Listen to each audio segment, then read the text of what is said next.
Hello, welcome to my YouTube channel. Welcome back. I know it's been a while. I've been in wedding mode forever. I know you guys are waiting for wedding content and for you guys to hear my vows and just see everything about the wedding. I'm kind of behind. I think the wedding took a lot of me, so bear with me. I'm trying to take day by day. I think I have wedding blues. But today is all about this property and getting this roof done, which I've been neglecting for such a long time. There are many reasons why I neglected it. The obvious reason, because it was so much money. I think since I bought the property, I knew it had issues with the roof. I really dragged it out and tried to fix as much as I could until I reached the point where I'm at now, that I'm done spending just like patching it up. I just want to fix the problem entirely and decided to get a new roof. Today we're gonna go over everything I learned and what was my experience. There are many things that really surprised me during this process. I never done a roof before in any of my properties, so this is my first roof. So I really did watch a lot of YouTube videos, which I encourage you guys to do so. It is such an investment because it is very pricey to do. I thought roof was like 10 grand. I found out that it varies from 10 grand to 20 something thousand. So it is a huge chunk of money. I didn't think that this property itself, the roof here, was gonna cost me so much money. So once I found out that it was that much money, that's when I kind of pushed back because I had so much going on. So I shopped around. One of the things that I'm gonna talk to you guys about today is definitely shopping around, making sure that you get the best for your price. So one of the things that I learned is sense of urgency. I think I had to do this roof, like I said, a long time ago. However, I'm so glad that I didn't do it when they told me to do so. I basically got a couple of people who came by. You know, every time I patched it, you have to change the roof, you have to change the roof. I did have to change the roof, but hey, it held up. Not necessarily that you have to wait as much as I waited, but I think it was a good thing. Nothing really happened. Now that I'm changing it, 2 years later, 3 years later, the roof, it's getting done. During this process, I learned many lessons. One of the first lessons that I learned was false sense of urgency from different contractors. You definitely need to hire someone that not only does new installs, like new roofs, but also fixes roof, like repairs roofs. Because if you hire someone that basically just does new installs, he's gonna sell you a new roof instead of trying to fix the roof that you currently have. I honestly didn't think that it was gonna cost me so much money. It's one of the reasons why I lasted so long, because I really thought that it was gonna cost me like around, I don't know, 10 grand. I was definitely over my head.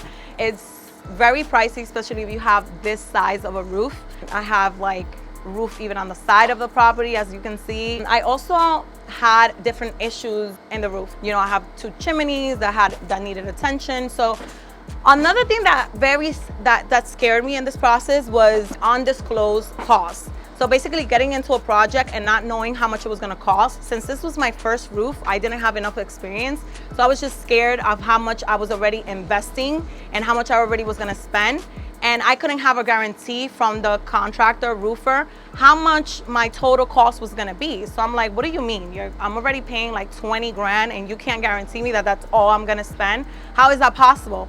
Usually when I do any other projects, I get an estimate and, we might have certain surprises here and there, but they're not disclosed in the contract that we might have surprises. That pushed me to try different contractors, roofers, and to get different estimates, because I just didn't believe that roofer was doing the correct thing. I was just like, is that something that everybody does? Well, I found out that every roofer does that. Actually, the estimate that they give, I feel like everyone that gave me an estimate gave me the same estimate. They included the same thing in the estimate, not that they charged me the same thing in each estimate.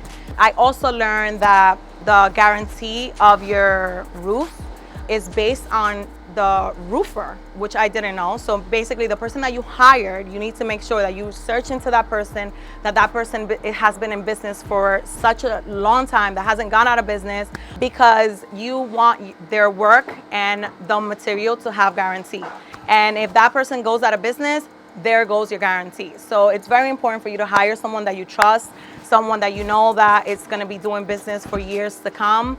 Also check into including into the contract some sort of guarantee, like written guarantee, that they're guaranteeing some sort of, 1 year, 2 to 3 years guarantee, that if any leaks happen, that they're responsible and that they'll do it for free. What else? There were so many things. I'm telling you, it was like a list of things that I was like so overwhelmed by all the knowledge that I felt like I needed to acquire, because it was a new project for me, and I definitely want to feel comfortable when I make a decision. Why did I decide to pick this roofer, and how did I come across him? So everyone that I brought in to give me an estimate was definitely recommended. So it was someone that was recommended either by my real estate attorney, either by my current contractor, or by other investors that I know that are in the area. I definitely spoke to other investors and friends around the area that are in the business, and spoke to them and asked them for help. And I asked them, hey, do you have a roofer that you recommend? What are his prices? And before I even brought that person into one of my properties, so that way I knew where I stood, and when the roofer would give me a price, I kind of knew if he was taking advantage of me or if he wasn't, So I think that was so overwhelming, that whole experience, let me tell you, because I just felt like I'm a little cheap when it comes to spending my money. It's not cheap, but I definitely want to make sure I don't get screwed, So it was very nerve-wracking, this whole experience. I feel more comfortable now. I definitely now have someone that I can call to repair any of my roofs in my house, which I didn't have. So it's such a great relief to have someone under my sleeve that I don't have to call anybody anymore. Another important thing to consider is that the roofer that you hire is insured and licensed. I know sometimes we like to cut corners, and that's one of the things that I do highly recommend for you not to cut corners in. I think that having those people up in my roof right now is such a huge liability. You definitely want to make sure that they are insured. If something happens, an incident happens, that you're not going to be legally responsible for those costs, but their company is. So I think that was also a huge thing for me. Besides that, I think I mentioned all the hidden costs that scared me. I mentioned all of it, I think, at this point. I'm super excited that it's finally done. I do want to go over the fact that I didn't want to do the roof because it's something that's not going to give me or give me an increase in rental income in the property. So it's like the sad part about getting a roof done. It does add value over time, in your property. Not huge. I searched into that. I thought that it would add more value, but it actually doesn't. It just shows, if you're gonna sell it, that the new owner doesn't have to replace the roof. So there's some sort of appreciation, but not to the dollar kind of thing. What this project does is to give me peace of mind that I know that I have at least 15 to 20 years of no leaks. So that is very encouraging, and I'm super happy about it.